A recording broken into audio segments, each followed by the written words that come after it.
Hello again. I think I'm going to start trying to do something a little different. See like a lot of memes, whatever, infographics, whatever you want to call them, going around. A lot of them are pretty old, it's whatever, but of like Jews in media, Jews in porn, Jews, blah, blah, blah. And I kind of want to deconstruct and go over them on video format and hopefully like just kind of look into each individual case or person and just see where the truth lies in these little thingies. The first one I want to go over is this one from presumably 2018, I guess, because that's when Musk tweeted that thing. It just goes over like various news organizations and like lists supposed Jewish owners, CEOs, publishers, editors, whatever. So I'm gonna just try my best to go over every single one and see what we come up with. Before I start, I do want to say for like the media, it's kind of difficult to really say like a specific person like owns a specific organization and like Jews own the media, like specifically, like there's no doubt that they are disproportionately involved. I could never deny that, but in terms of like owning the media and like stuff, it's just very difficult to really ascribe that to anyone in particular or any person, whatever. Mainly because a lot of these media companies are owned by like bigger conglomerates or whatever, if that's the word. And then not only that, but a lot of them are like publicly traded with like a board of directors who like appoint a CEO and have authority over the CEO, but the CEO like does technically run the company overall, but like he or she is responsible to the board and the board is responsible to investors, blah, blah, blah. And also you'll find like a lot of times, like if in these memes, like if they don't find a Jewish CEO or a top Jewish person, they'll find like the next lower tier person as in like they'll say, oh, well, this person's Jewish. So I don't really get it's not really consistent. Like if there's one CEO at one time who's not a Jew and then a Jew becomes CEO later, does that mean like at that time when it was a Gentile CEO, it was totally like no Jewish influence, and then as soon as the Jewish CEO came aboard, it was like, oh, it's like a Jewish run company now. I just think it's a little like dumb. I just don't think it's a very good analysis of like media and stuff, media power, and like why the media reports on certain things and like different biases. And that's another thing, like obviously all these orgs have different ideologies or whatever biases, like different slants. And I guess someone would just say like, oh, it's all like controlled opposition and it's all under the sphere of like what the Jewish media wants you to, in the parameters of what the Jewish media wants you to think, whether right or left, it's all like Jewish controlled, like Fox News, Murdoch, that's just controlled op, whatever. But I don't know, I just think it's all very, not a great analysis, but that's neither here nor there. I'm just gonna like start looking at different like memes and infographics and just like directly trying to address them and seeing where they got things right, where they got things wrong. And also I want to compare to like different times, because I mean this is like a snapshot of certain people, and like you'll find that like a lot of people move around in these companies. Like it's, people work at a certain position for a couple of years and they move on. So that's just the nature of the business, I guess. So yeah, let's get into it. So the first one is CBS News.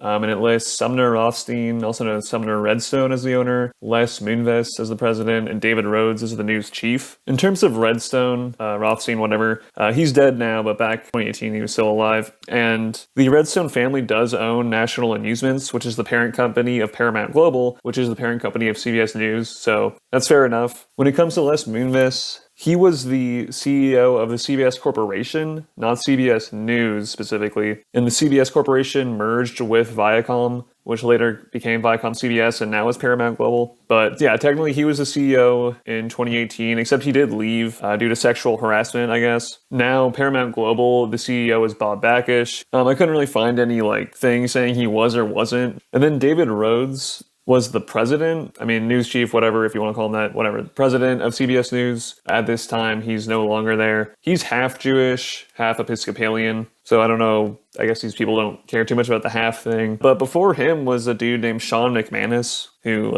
I didn't find any evidence he's Jewish, and that doesn't sound like a Jewish name at all. And now the current presidents, I guess there's co-presidents of CBS News, is Niraj Kemlani, some Indian dude, and Wendy McMahon. So I don't think either of those two are Jewish. And then also the CEO of the CBS Entertainment Group, which I guess is basically CBS News, is George Cheeks. And I thought maybe he could be Jewish. He kind of looks like it. But I went on the Radio Islam website that talks about Jewish people owning the media and shit, and they didn't list him as Jewish. And if anything, they would want to list him as Jewish because the whole point of their that page on their site is to show that the Jews own the media. So I'm going to go with them. I'm going to trust the Muslims, alhamdulillah. So yeah, I'm going to trust them on that. And then I also forgot to mention that briefly after Les Moonves left, Joseph Ianiello was like one of the interim CEOs like during the merger period. He wasn't Jewish, but it doesn't really matter because he's not there anymore. He was just there for the merger period. So moving on, we get to ABC. It says Bob Iger is the owner, Ben Sherwood is president, James Goldston news chief. So at the time, Bob Iger was the CEO of Disney, which does own ABC. That doesn't really mean he was the owner. Disney is a publicly traded company, and like there's just different shareholders. The biggest one being the Vanguard Group. Its own CEO is led by this Gentile guy, but that doesn't really matter. It's not like he's like has a majority shares or anything like that. But indeed, Bob Iger was the CEO. Now it's Robert Chapek, and from what I could tell, he's just from like a Catholic family. Ben Sherwood was the president of Disney ABC Television Group, which is like different than ABC News, but whatever, it's all kind of connected. And Goldston was the president of ABC News. The current ABC News president is Kimberly Godwin, who's like a black woman. And the current position that Ben Sherwood was in is now filled by someone named Brian Noon, who I have no evidence that he's Jewish, although he reports to Dana Walden, who is Jewish, who's like the chairman of the group, although she only recently got into the position and replaced Peter Rice, and Peter Rice was a Gentile, or is, he's still alive. And furthermore, before Ben Sherwood, this position was filled by a woman named Anne Sweeney, and she seems to be a Roman Catholic, at least from her wiki. So yeah, it just kind of depends, obviously, yeah, the meme is correct in a sense, although it's kind of weird, like the labels it gives people. But again, you can look before and after and you'll see like a bunch of different people in these positions, and a lot of them are Gentiles. It doesn't really mean much, or that could at least be argued. But anyway, you can find a lot of Gentiles in these positions depending when you look. But anyway, moving on again. I don't know if this is MSNBC specifically or NBC generally. Brian Roberts as the owner, Bob Greenblatt as president, Noah Oppenheim as news chief. So Brian Roberts is the chairman and CEO of Comcast, which does own MSNBC, NBC, whatever. I will say Comcast is a publicly traded company, so it's not as if Roberts is the actual owner, just the CEO, but whatever, like that's fine. And so with Bob Greenblatt, this is kind of hard to believe, but apparently he's not Jewish, or just has like a stereotypically Jewish last name, but apparently was raised Catholic in Illinois. For me, I think he probably just has like some distant like grandfather or something who might have been Jewish, or there are people with like Jewish last names, like stereotypical Jewish last names who aren't. Like Rosenberg might be considered a Jewish last name, but I mean, everyone knows Alfred Rosenberg of the Nazis, like he wasn't a Jew. And yeah, from what I could tell, he was raised Catholic. And back in those days, I mean, if he was Jewish, I don't know, like he wouldn't have been raised Catholic, obviously, and like maybe his parents could have converted, but I mean, at a certain point too, if he converted, does that even mean he's Jewish anymore? I don't know, but I would say that I'm just gonna go with that he has a Jewish last name stereotypically, but maybe some distant, far off relative, and that's that. And he was the chairman of NBC Universal, or NBC Entertainment at the time. Now it's Mark Lazarus, who is probably a Jew, Jewish last name, and Noah Oppenheim. He is the president of NBC News and is Jewish. Come to think of it, they're probably talking about NBC. Again, they're kind of like different divisions of the same company, so it's kind of confusing. Just to bring it up, if you do look at MSNBC, the former presidents were Phil Griffin, and now it's Rashida Jones, neither of whom are Jewish, and Rashida Jones is a black woman, Phil Griffin, some Gentile guy. So far those three, like, not too off the mark, but let's continue.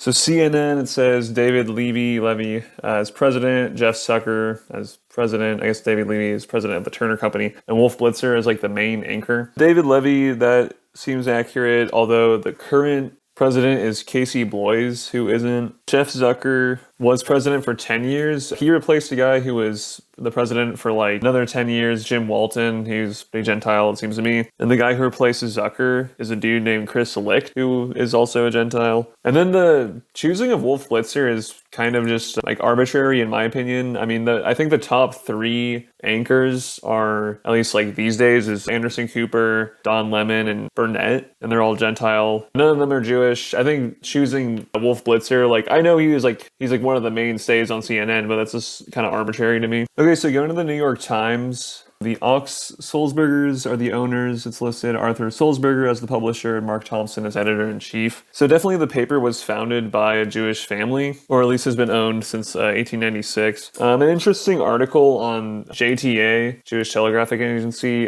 talked about how the Sulzbergers were kind of trying to downplay their Judaism and were like anti-Zionists and stuff like that. So in terms of like Jewish interests, like running a paper or whatever, like usually people would think like, oh, they must be like super pro-Zionist, but apparently not in this instance. And the Sulzberger family has been like marrying with Protestants, essentially. So Arthur Sulzberger, the guy they mentioned as the publisher, is like a quarter Jewish. As far as I know, Mark Thompson is not Jewish, although he married a Jewish woman, so maybe that's what they're referring to. And he was not editor-in-chief of the paper, but he was the CEO of the New York Times Company, which owns the paper. But the editor-in-chief of the actual paper is this black dude, Dean Backett. At least he was during this time. Ironically, now the editor-in-chief is a Jewish dude, Joseph Kahn. Okay, moving on to the Washington Post. It says Eugene Meyer bought it in 1933. The Meyer-Graham family are the managers, and Marty Barron is editor-in-chief. So Meyer did buy the paper in the early 20th century, and the Meyer-Graham family did run the paper, and the Grahams were like a Lutheran family, and Meyer basically married into a Lutheran family. So, but that doesn't even really matter because Jeff Bezos bought the paper like in 2013, I think. So Jeff Bezos is the owner, not Eugene Meyer, who's like dead. The publisher and CEO is a dude named Fred Ryan Jr., so definitely like a Gentile dude. Again, the Meyer-Graham family, that was in like the 20th century, like that's no longer a thing. And then Marty Barron was the editor-in-chief, that's true, and he's Jewish, although he got replaced by Sally Busby, who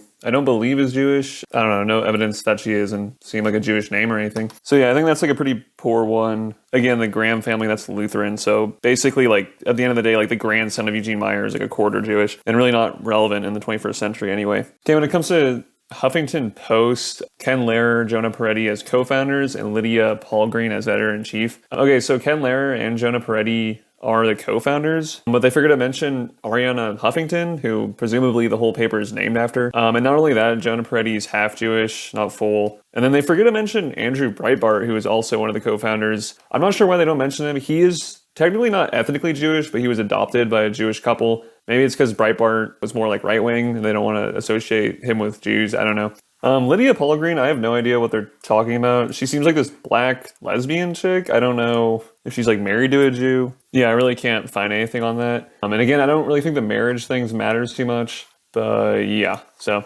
anyway, moving on. Oh, also I forgot to mention that in 2018, HuffPo was owned by Verizon Media, which during 2018 was led by a dude named Tim Armstrong, or this dude Guru Gaurapan in later 2018. So regardless, Verizon was ran by like Gentiles, owned HuffPo at the time. Now it's owned by BuzzFeed, which we'll come to later. Okay, then we get to The Guardian, and this says Anthony Salz, Rothschild representative, David Pemsel, CEO, Catherine Viner, editor-in-chief. Guardian's a British paper. So Anthony Salz, he apparently is like a vice chairman of some investment bank that has ownership of the Guardian Media Group. I don't know how he's like some big shot guy or anything, and he himself is not Jewish. I honestly couldn't find much about this dude. A lot of like dumb anti-Jew sites come up. On his Wikipedia, it says he's a trustee of the Scott Trust, which does own the Guardian newspaper, and that he like worked for, it just says he joined Rothschild as an executive vice chairman. So I guess he's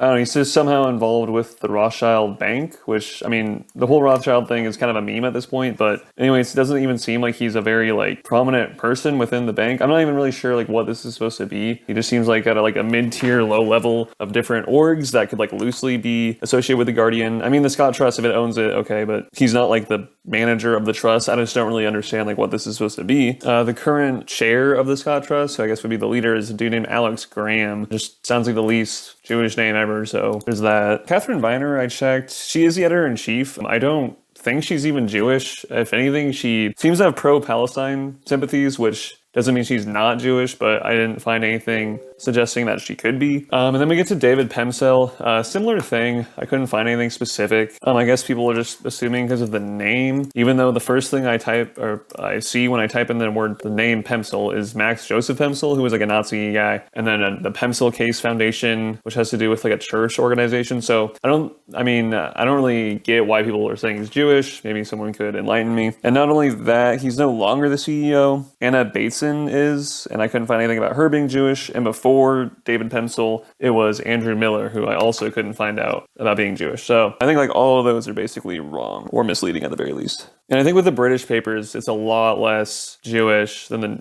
US ones. So next we have The Economist. It says it's owned by the Rothschild family and that Eli Goldstein is a board director. The Rothschilds have partial ownership, but the main owner is the Agnelli family, which is a Catholic family from Italy, from the Exor Corporation, I believe it's called, and the Rothschilds own like 20%. So if any family should be listed, it should be the Agnellis. And Eli Goldstein was not the board director, or like the director of the whole board or something like that. He's just one of 9 directors. It literally just says non-executive director next to his name, and there's like other people who have that same title. And then I guess it says non-executive chair is some dude named Lord Paul Dayton, who doesn't look Jewish at all, probably not Jewish. So I guess he's like the lead of that board of directors. So yeah, the Eli Goldstein is just like one dude of like 9. And just to toss in there, the editor of The Economist is someone named Susan Jean Elizabeth Zanny Minton Beddoes. I don't know, definitely not Jewish.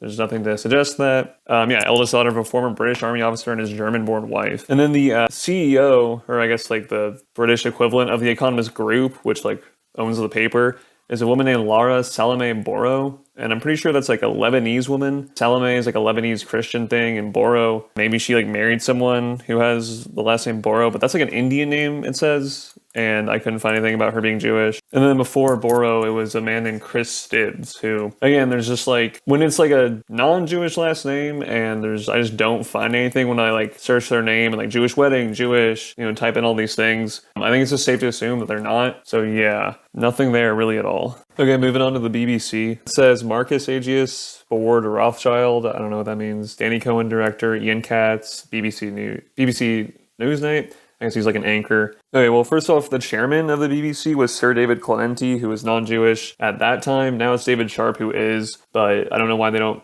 mention him if he's like the chairman. And Tim Davie is the director general. So technically the chairman is above the director general, but the director general is also important. And before him, it was Tony Hall. So those aren't Jews. Marcus Agius, he's not Jewish, but he married a Jew. So I guess that's why they have him there. And he's no longer even on the board. And again, he wasn't like some top guy on the board. He was just part of the board of directors. So I don't even really know why that matters too much. I just suspect because there's like a slight Rothschild connection. Danny Cohen was the director or president of BBC Television, but he left before 2018. And Ian Katz left in 2017. And he's also just some like random, or not random, but he's just like an anchor. He's not like the main guy or anything. And you can actually look at the director generals of the BBC on Wiki. I don't know if like any of these dudes are Jewish. I'm not going to look at each one, but I mean, all these like sirs and like these typical English names, it just doesn't really seem like it.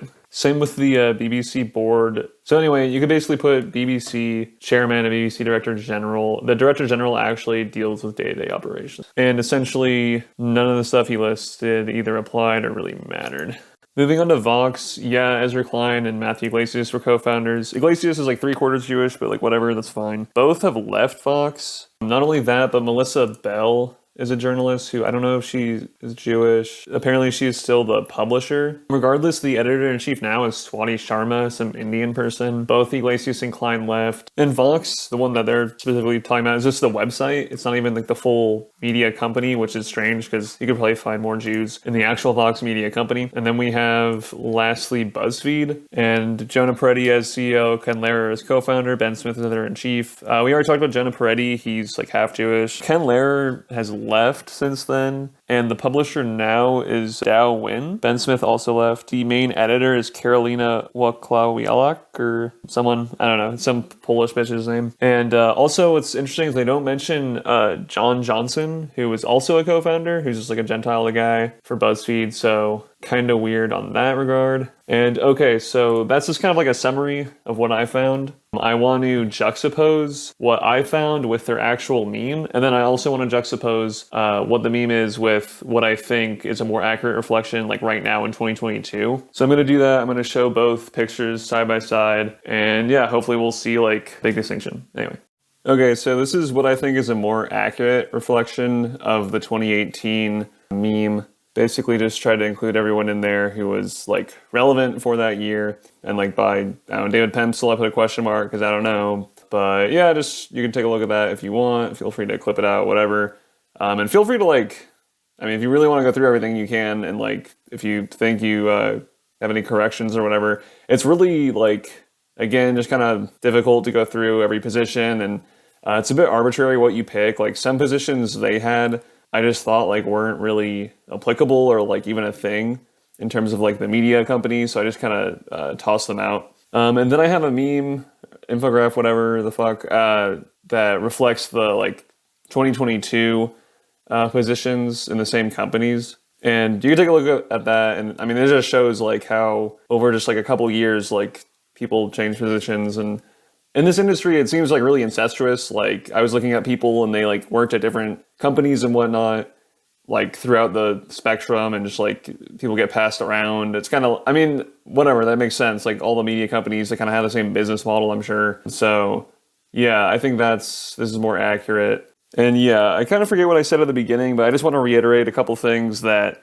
I think the whole idea of these memes and infographics, and I'll probably be reviewing more, but I just want to say here that I think it's kind of like a silly thing to do because it's arbitrary what companies you pick and it's arbitrary like what positions you pick to a certain extent. It's just like very difficult to find out like, oh, who totally runs and owns a company. It's not usually the case where just one person has all the power. Even if it's a CEO, CEOs usually have to work with like a board of directors, and the board of directors deals with investors. And then even then the CEO, it's not like he's doing like every single, I mean, this is just common sense. Like they're not doing like every single thing. Like there's people below him who have important roles. If a position is filled by a Jew at one point and then a Gentile at another point, does that mean like, is there like an immediately like switch on and off type of thing where the Jewish control is no longer there immediately as after the Jew gets replaced? Like it's really stupid. Also like how people are identified as Jews is also like difficult because it's hard to find out exactly if someone's not Jewish.